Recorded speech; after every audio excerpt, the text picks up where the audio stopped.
Welcome to Life Stories, where real-life events inspire and challenge us to reflect on justice, love, and resilience. Today's story begins with a joyful birthday party that turns into an unforgettable fight for justice, when an unwarranted police response disrupts the Carters' celebration. Their family is thrust into a battle against prejudice and abuse of power. What starts as a moment of heartbreak becomes a movement for accountability and change. Stay with us as we unfold this powerful tale of courage and determination. Don't forget to like and subscribe to Life Stories to follow this journey and many more. It was a perfect summer afternoon in Ridgewood, a quiet suburban town where the rhythm of life usually moved at a steady, predictable pace. The Carter family's backyard was alive with the sounds of children's laughter and the buzz of joyful conversation. Today was Michael Carter's 7th birthday. And his parents, Jessica and Daniel, had gone all out to make it a day their son would never forget. The yard was a kaleidoscope of color, with bright balloons strung across the fence and cheerful streamers fluttering in the warm breeze. A bouncy castle stood in one corner, drawing excited squeals from children as they tumbled and bounced with boundless energy. Nearby, a face-painting station had transformed little faces into fierce tigers and delicate butterflies. Tables were laden with treats, cupcakes piled high with frosting, pitchers of lemonade, and platters of sandwiches carefully arranged by Jessica herself. Jessica stood near the kitchen door, her gaze sweeping over the scene. Her heart swelled as she watched Michael dart across the yard, his face lit with uncontainable excitement. He held a balloon animal shaped like a sword high above his head, his shouts of glee carrying over the hum of conversation. "Mom, look at this," he called out, racing toward her with the kind of energy only a child could sustain. He came to a screeching halt in front of her, thrusting the balloon sword forward as though it were the greatest treasure in the world. Jessica knelt, pulling him into a quick hug. "It's the best sword I've ever seen," she said, her smile widening. "Did you say thank you to Mrs. Daniels for making it?" Michael nodded enthusiastically. "I did. She said I was her favorite customer." He dashed off before Jessica could respond, already drawn back to his friends and the endless adventures awaiting him in the backyard. Daniel Carter watched this exchange from a few steps away, his arms crossed over his chest as he leaned casually against the patio railing. He wore a crisp polo shirt and carried an air of quiet pride. Today wasn't just about Michael. He knew it was a celebration of their family, of the love they had built together. Jessica joined him, her hand brushing against his arm as she leaned in. "He's having the time of his life," she said softly. Daniel nodded. "All the hard work paid off. This is exactly what he deserves." Nearby, Jessica's parents, Mr. and Mrs. Hayes, mingled with guests, their warmth and humor drawing smiles from everyone around them. Mr. Hayes, always the storyteller, was in the middle of recounting an old family tale, his booming laugh punctuating the end of each sentence. His hand rested lightly on the shoulder of his granddaughter, who looked up at him with a wide-eyed grin. For Jessica, seeing her parents here, vibrant and healthy, was a gift. Her father's pride in his grandson was evident in the way his eyes followed Michael's every move. It was moments like this, surrounded by family and friends, that she treasured most. As the afternoon stretched into early evening, the party was in full swing. The sound of the children's laughter blended with the hum of conversation as new arrivals joined the festivities, friends from Jessica's office, colleagues of Daniel's, and classmates of Michael's, all weaving seamlessly into the joyful atmosphere. But a few houses away, an entirely different scene was unfolding. Mrs. Benson, an elderly neighbor known for her sharp tongue and rigid views, sat by her front window, her tea growing cold as she peered out at the Carter's yard. Her eyes narrowed as she took in the colorful gathering, her lips pressed into a thin line. "What's got you so riled up, Mom?" her son Richard asked, entering the room with a stack of papers in his hands. Mrs. Benson gestured toward the scene outside, her voice sharp. "Look at all those people. Strangers. Coming and going. It's not the kind of thing we see in this neighborhood. Who knows what's really going on over there? Richard sighed. Accustomed to his mother's suspicious nature. It's a kid's birthday party. Mom, you're overreacting. It's not about the party, she snapped. This neighborhood used to mean something. Now it's filled with people we don't even know. Richard shook his head and left the room, muttering under his breath. Alone. Mrs. Benson's frown deepened.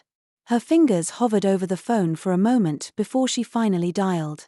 Yes, she began. Her voice clipped. I'd like to report a disturbance. Back at the party. The Carters were cutting the cake. Michael beaming as he closed his eyes and made a wish. The warm glow of family and friendship surrounded them. But it wouldn't last. Just as Jessica placed the knife to the first slice, a guest pointed toward the street. Jessica. Daniel, there's a police car outside. Jessica's heart sank as she followed the guest's gaze. The flashing red and blue lights sliced through the joyful scene like a thunderclap. Their presence a stark reminder that even on the most perfect of days, trouble could appear without warning. The sight of the police cars pulled up along the curb sent a ripple of confusion through the backyard. Guests exchanged uneasy glances as murmurs spread. What could the police possibly want at a child's birthday party? The joyful energy that had filled the yard moments ago seemed to dissipate, replaced by an undercurrent of tension. Jessica and Daniel Carter shared a quick look. Their brows furrowed. This wasn't something they had anticipated. And the timing couldn't have been worse. Jessica handed the knife to a guest and stepped forward, Daniel at her side. They moved through the crowd toward the gate, where 3 officers, led by a tall man with a sharp jaw and piercing eyes, were waiting. The badge on his chest read Smith. Jessica's voice was calm but tinged with concern as she greeted them. Good evening. Officers. Is there a problem? Officer Smith adjusted his hat, his stance rigid. We received multiple complaints about a disturbance in the area, he said evenly. Reports of loud noise, a large gathering, and unfamiliar individuals in the neighborhood. Jessica blinked, caught off guard. Unfamiliar individuals? Officer, this is our son's birthday party. It's just family and friends celebrating in our backyard. Smith's eyes swept over the yard, but his expression remained unmoved. We're going to need to check it out. With these kinds of calls, we have to be thorough. Daniel stepped forward, his frustration carefully contained. We understand you're just doing your job, officer. But I assure you, there's nothing out of the ordinary here. We've been respectful of our neighbors and kept the noise to a reasonable level. Smith gave a dismissive nod, his gaze shifting past Daniel as if the explanation didn't matter. We'll just take a quick look around.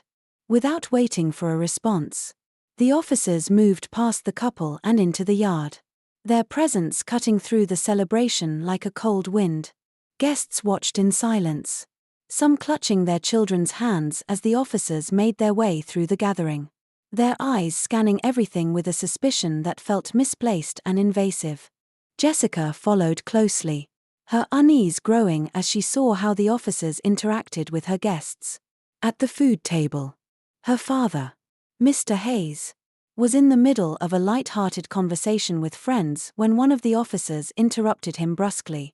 Sir, can I see some identification? The officer asked. Mr. Hayes, taken aback, fumbled for his wallet. Identification? This is my grandson's birthday party. Why would you need my ID? It's a routine check, the officer replied curtly. We need to verify everyone here. Jessica felt her chest tighten as she watched her father's face fall. She stepped forward, her voice steady but firm. Officer, that's my father. He's here for his grandson's birthday. Is this really necessary? The officer hesitated for a moment, his expression unreadable. Before Officer Smith strode over, his tone clipped. We're responding to complaints. If everything checks out, this will be over quickly. But it didn't feel quick. It felt invasive, degrading. Children clung to their parents, confused by the abrupt change in atmosphere. Friends shifted uncomfortably under the officer's scrutiny, whispering to one another as the tension mounted. Nearby, Daniel stood with his cousin, who shook his head in disbelief. A noise complaint. This is absurd. There are kids running around. For crying out loud. Daniel nodded grimly. This is over the top. We've done nothing wrong. Jessica's heart ached as she looked across the yard. What had started as a celebration of joy and togetherness now felt like a scene out of a bad dream. And the officers didn't seem to care about the harm they were causing, the way their presence was unraveling what had been such a beautiful day. As Officer Smith stopped to interrogate a group of teenagers near the bouncy castle, his tone edged with suspicion. Jessica felt a spark of anger ignite in her chest. She caught Daniel's eye, and he gave her a subtle nod of agreement. This wasn't just a misunderstanding, it was an overreach. And they weren't going to let it go unanswered. The police presence cast a shadow over what had been a joyful day. Jessica Carter couldn't shake the growing sense of indignation as she watched Officer Smith and his team roam through the yard. They weren't here to protect or serve, they were here to assert authority. And in doing so, they had transformed her son Michael's birthday party into a spectacle of unwarranted suspicion. Jessica's mother, Mrs. Hayes, approached her. Worry etched across her face. Jessica, she said softly, glancing nervously at the officers questioning guests near the dessert table. What is this about? Why are they treating us like this? Jessica took a steadying breath, trying to mask her frustration. I don't know, Mom. But this is wrong. They're acting like we've done something criminal just by celebrating. Nearby, Daniel was speaking with one of the officers, his calm demeanor starting to fray. Officer, he said, his tone firm but controlled. You've seen everything here. We're just having a birthday party. There's no disturbance. No suspicious activity. Can't you let us continue in peace? Officer Smith crossed his arms, his expression unyielding. Sir, we're not finished. I suggest you stop interfering and let us do our job. The words stung. But Daniel didn't back down. Your job is to protect people, not harass them, he said evenly. Across the yard, Jessica's father, Mr. Hayes, was watching the scene unfold with increasing unease.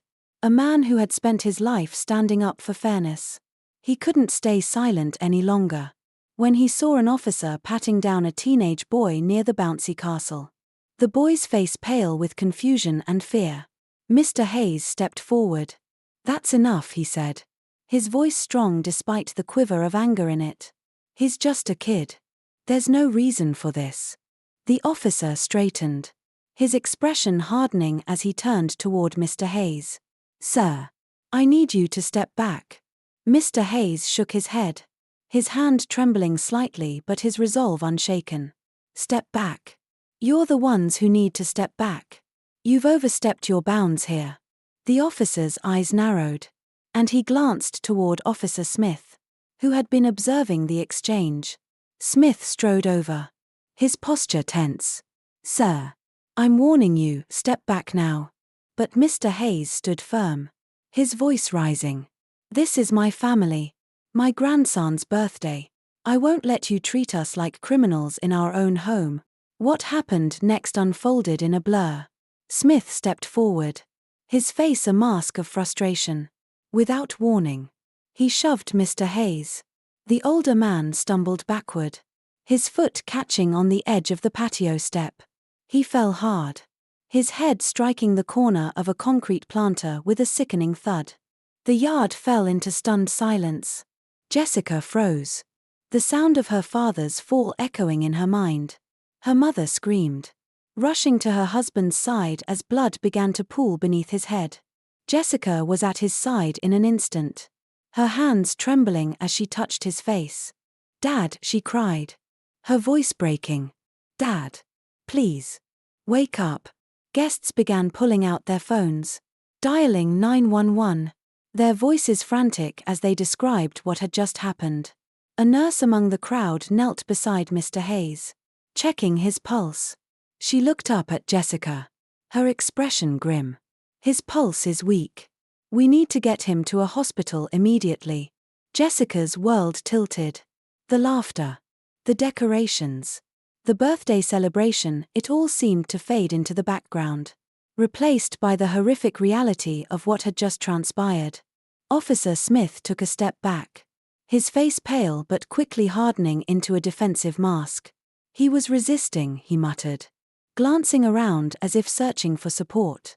I had no choice. Jessica rose to her feet. Her face streaked with tears. Her voice trembling with fury. Resisting? He's a 70-year-old man. He was defending a child from your overreach. You had no right to lay a hand on him. Smith opened his mouth to respond. But the crowd around them began murmuring angrily. Parents clutched their children protectively. Guests exchanged looks of disbelief. And the tension escalated as several began recording openly. Nathaniel moved beside Jessica. His voice steady but laced with anger. Officer Smith. This has gone far beyond acceptable. You've turned a peaceful family gathering into chaos.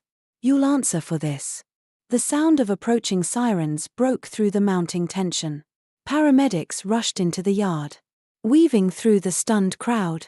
As they worked to stabilize Mr. Hayes, Jessica knelt beside her father, clutching his hand. Please. Dad, she whispered. Her voice choked with emotion. Please hold on. The flashing red and white lights of the ambulance cast an eerie glow over the backyard. Now hushed with tension and fear, paramedics worked swiftly, their movements precise as they stabilized Mr. Hayes on the stretcher. Jessica knelt beside her father, gripping his hand tightly, whispering words of encouragement through her tears. He lay motionless, his breathing shallow, his face pale against the backdrop of the night. Please. Dad, she murmured again, her voice trembling. Please stay with us. Her mother stood a few feet away, her hands covering her mouth as silent tears streamed down her face. Daniel wrapped an arm around her, his own expression a mix of anger and helplessness. Their son Michael clung to his grandmother's side, his wide eyes reflecting confusion and fear. The joyful innocence of his birthday party was now a distant memory. The paramedics lifted Mr. Hayes into the ambulance. Jessica followed closely, her heart aching as she climbed in after him. Before the doors closed, she turned to Daniel, her voice resolute despite the tears. Stay here. Handle this. Make sure they don't get away with it. Daniel nodded, his jaw tightening as he watched the ambulance speed off into the night. When it was gone, he turned back to the backyard, his gaze settling on Officer Smith, who now stood with his arms crossed, his expression a mix of defiance and unease. You've crossed a line, Daniel said, his voice low but firm as he approached the officer. There was no reason for this. No reason for any of it. Smith's eyes flicked to the group of guests, many of whom were still recording. The weight of their collective stares seemed to chip away at his composure.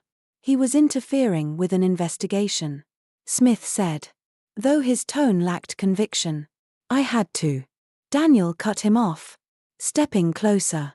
Had to what? Shove an elderly man so hard that he's now on his way to the hospital fighting for his life.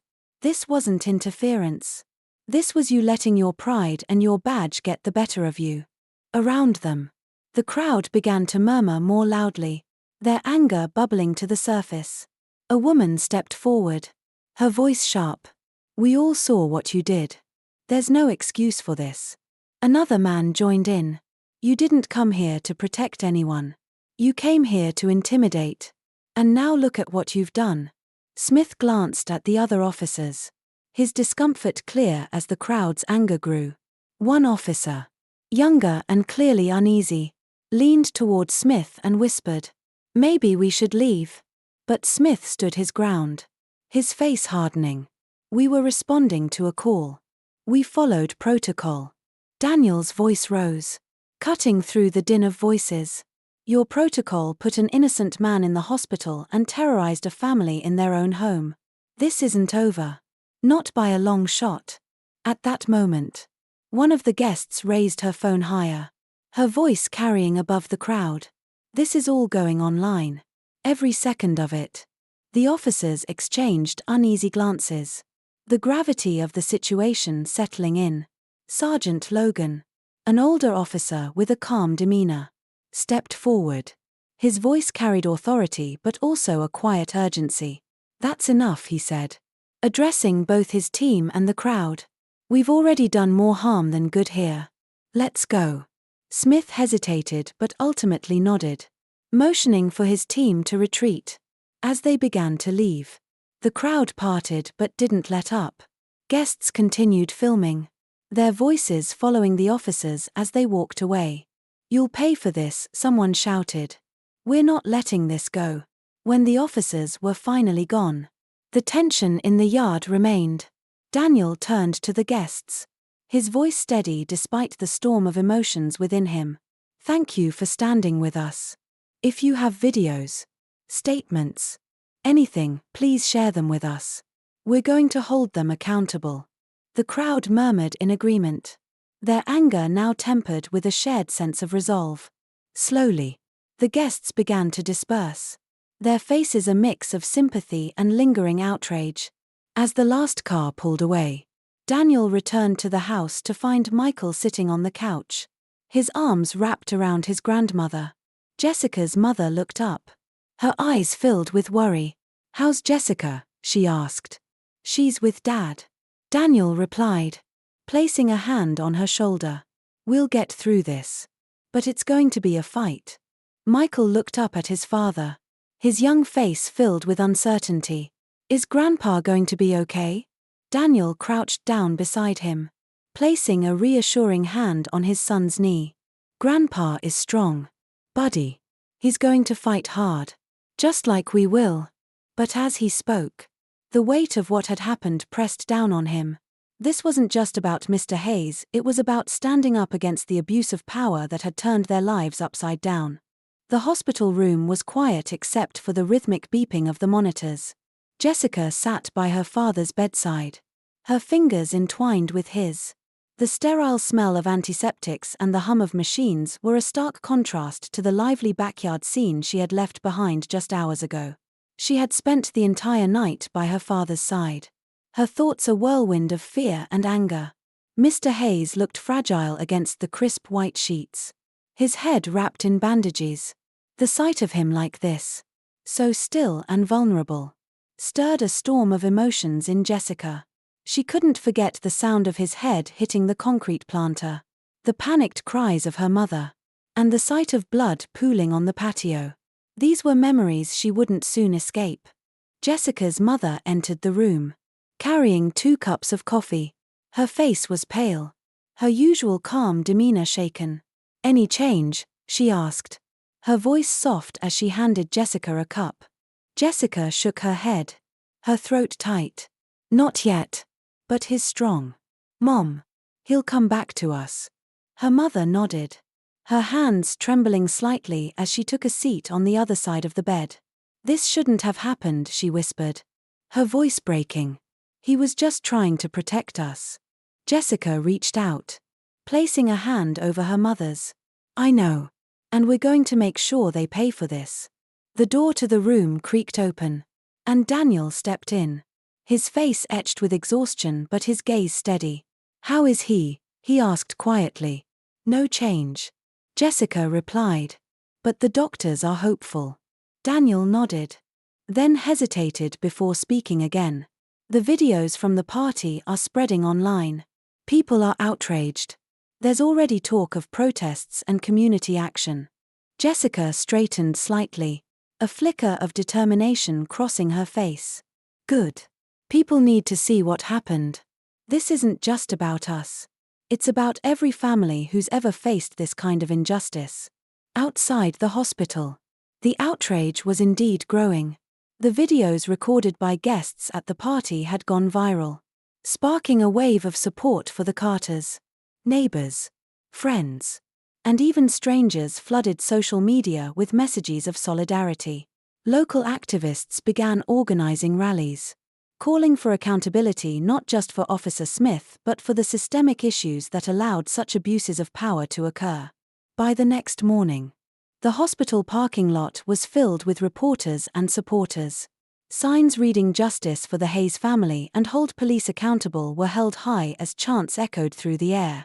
The Carter family had unwittingly become the center of a movement, their story igniting a fire that could no longer be ignored. Inside the hospital, Jessica looked out the window, watching the crowd grow. She turned to Daniel, her voice firm.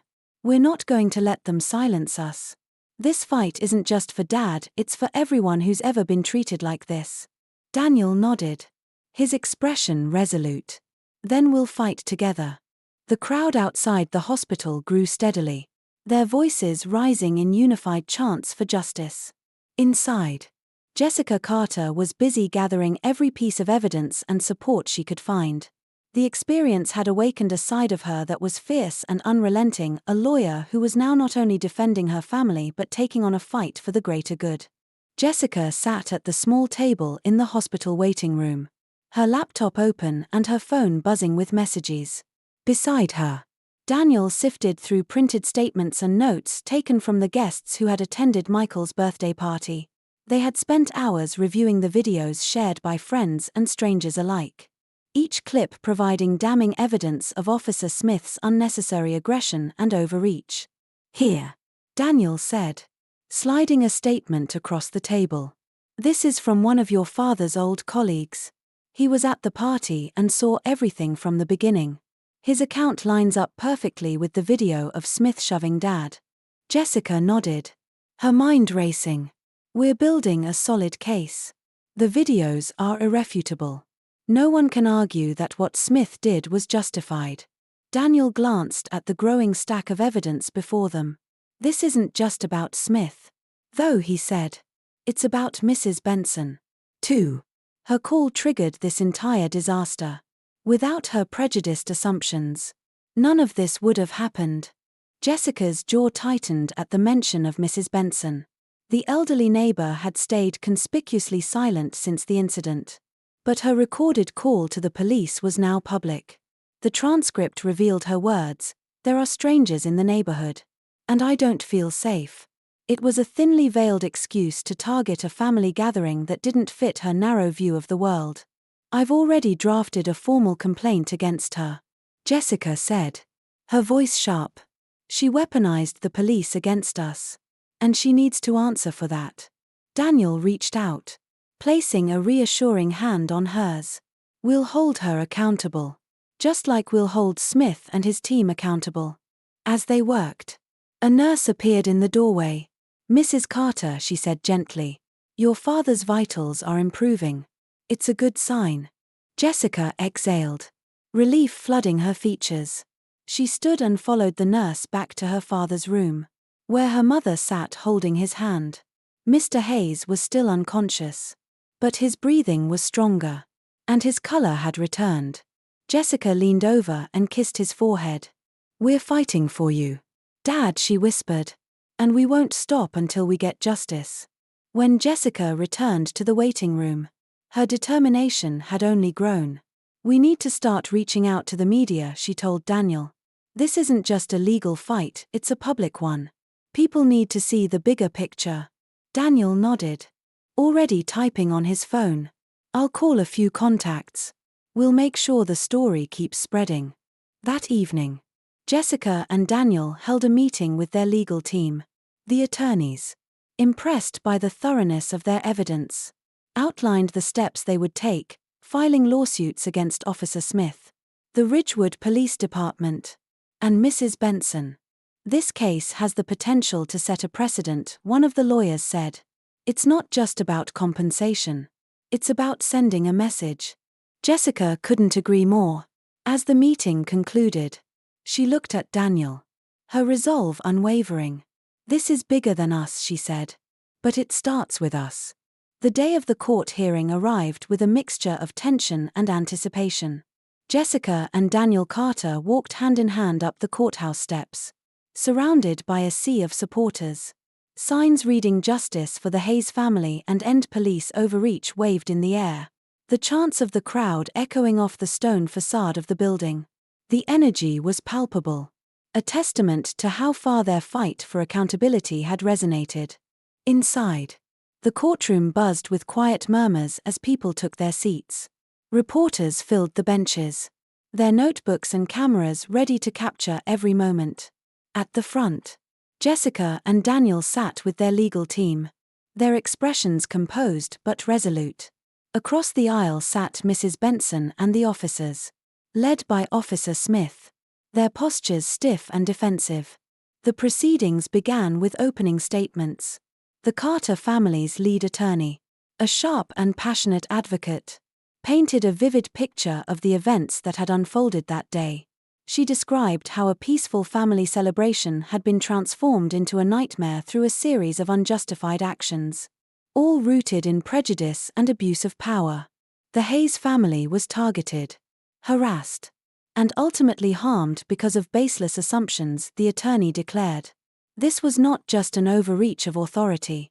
It was a violation of their civil rights, a breach of the trust we place in those who are supposed to protect us. The defense for the officers attempted to justify their actions, citing their duty to investigate complaints, but their argument faltered as evidence was presented. Video footage played on a large screen, showing the moment Officer Smith shoved Mr. Hayes.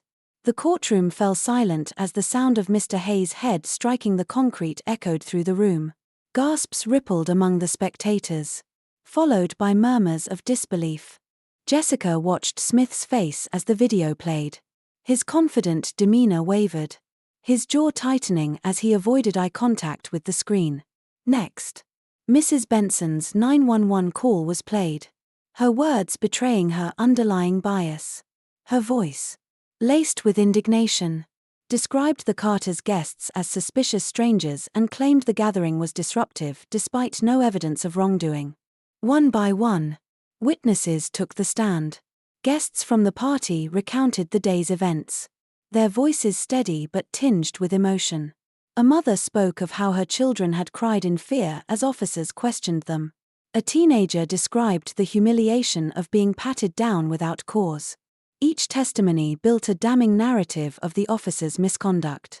When Jessica took the stand, the courtroom seemed to hold its breath. Her voice was clear and unwavering as she recounted the events, her words painting a stark picture of the fear, anger, and grief her family had endured. "My father stood up for his family," she said, her gaze piercing. "And for that, he was assaulted. No family should ever have to go through what we did." As the day wore on, the weight of the evidence mounted. The Carters' legal team dismantled the defense's arguments piece by piece, exposing contradictions and highlighting the systemic issues at play. When the session adjourned for the day, Jessica and Daniel stepped outside to face the press. Cameras flashed, and microphones were thrust toward them. But Jessica spoke with calm conviction. "This fight is about justice, not just for my family, but for everyone who has ever been treated unfairly. We will see this through to the end." The crowd erupted into cheers, their support a balm against the emotional toll of the trial. Jessica and Daniel exchanged a glance, their shared determination shining through. As they left the courthouse, Jessica felt a sense of cautious hope. The battle wasn't over, but they were holding their ground, standing firm against a system that had failed them. For her father, for their family, and for everyone watching, they would not back down. The final day of the hearing arrived, and the atmosphere in the courtroom was electric. Jessica and Daniel Carter sat side by side, their hands clasped tightly as the judge entered and called the session to order. Months of preparation and a relentless pursuit of justice had brought them to this moment. The closing arguments began with the Carter family's attorney. She spoke with passion and precision, summarizing the key points of the case. This was not an isolated incident, she stated firmly. It was a culmination of biases, unchecked authority, and systemic failures. Officer Smith's actions were not only reckless but emblematic of a larger problem. And Mrs. Benson's baseless call was the spark that ignited this fire. She gestured toward Jessica and Daniel. "This family has shown incredible strength in the face of injustice. But strength alone cannot correct the wrongs committed against them. That requires accountability. The defense offered its closing statement, attempting once more to frame the officer's actions as standard protocol. But the argument fell flat in light of the overwhelming evidence presented over the previous days. The video footage, eyewitness accounts, and even the transcripts of Mrs. Benson's 911 call had painted a clear picture of abuse and prejudice. When the jury retired to deliberate, the courtroom was thick with anticipation. Jessica glanced at Daniel, her heart pounding. "Whatever happens, we've done everything we could," she whispered. Daniel nodded, his expression steady. "And we'll keep fighting if we have to." After several tense hours, the jury returned. The foreman stood, his expression serious as he read the verdict. "We find Officer Smith and the Ridgewood Police Department liable for misconduct and excessive use of force. We also find Mrs. Benson liable for filing a false report that contributed to the events of that day." The words washed over Jessica like a wave. Relief, vindication, and a deep sense of justice filled her chest. She gripped Daniel's hand tightly as murmurs spread through the courtroom. The judge spoke next, her tone firm. The actions taken by the Ridgewood Police Department and Mrs. Benson were not only improper but deeply harmful. This ruling should serve as a reminder that no one is above the law. The damages awarded to the Hayes family reflect the severity of this injustice. As the gavel struck, the courtroom erupted into a mix of cheers and applause. Jessica turned to Daniel, her eyes filled with emotion. "We did it," she whispered, tears streaming down her face. Outside, supporters gathered to celebrate the victory. Signs waved in the air, and chants of justice for the Hayes family rang out. Jessica and Daniel stepped to the podium set up for a press conference. Jessica took a deep breath before addressing the crowd. "Today's verdict is a step forward not just for our family, but for everyone who has ever been treated unjustly. This fight has shown us the power of standing together, of refusing to stay silent. We are grateful for your support, and we promise to keep pushing for the change our community deserves." The crowd roared in response, their voices echoing down the streets. Jessica and Daniel felt the weight of the months of struggle lift slightly, replaced by a newfound hope. As the sun set on Ridgewood, the Carters returned home to their family, their community, and a promise to keep fighting for justice not just for themselves, but for all those who needed it. This was more than a legal victory, it was a victory for humanity, love, and the belief that everyone deserved to be treated with dignity and respect. In the end, the Carters' relentless pursuit of justice became a beacon of hope for countless others. Their victory in court was not just a personal triumph, it was a profound statement against prejudice and the abuse of power. Through their courage and determination, they turned a day of heartbreak into a movement for accountability and change. As the family gathered to celebrate their hard-fought win, they knew their journey wasn't over. But they also knew they had sparked something greater, a call for fairness, empathy, and reform that echoed far beyond their own backyard. Thank you for watching this powerful story of resilience and hope. If it inspired you to stand up for justice and equality, don't forget to like this video and subscribe to Life Stories for more tales of courage and transformation. Let's continue to stand together for a better tomorrow.